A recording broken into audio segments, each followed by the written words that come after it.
रक्त पातळ करण्याची गोळी आहे ना, त्याच्यामध्ये मोस्टली ॲस्पिरिन 75 पॉवरची आपण ही कुणाला देतो, ज्यांना पॅरालिसिसचा अटॅक आलेला आहे किंवा अर्धांगवायूचा झटका आलेला आहे आणि मेंदूला सप्लाय करणारी एखादी धमनी बंद असल्यामुळे ज्यावेळेला हा अर्धांगवायूचा झटका येतो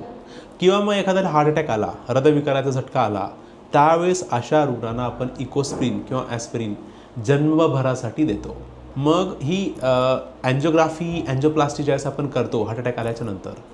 त्याच्यानंतर 1 वर्ष रक्त पातळ करायच्या 2 गोळ्या घेणं अत्यंत आवश्यक असतं आणि 1 वर्षाच्या नंतर आपण दुसरी रक्त पातळ करायची गोळी जी शक्यतो ब्रिलिंटा म्हणजे टिकॅग्रलॉर असते ती आपण बंद करू शकतो. आपण हे बघतो की ज्यांना पण हृदयविकाराचा झटका आलेला आहे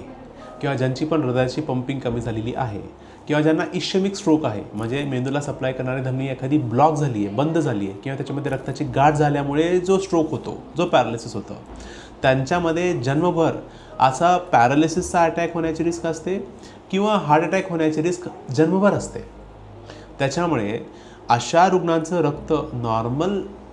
व्यक्तीपेक्षा जास्त पातळ होणं अत्यंत आवश्यक आहे. कारण ते तसं नाही झालं तर त्यांना परत परत पॅरालिसिस किंवा अर्धांगवायूचा झटका येण्याची पण चान्सेस असतात, शक्यता असते आणि परत हार्ट अटॅक किंवा हृदयविकाराचा झटका येण्याची चान्सेस किंवा शक्यता खूप जास्त असते.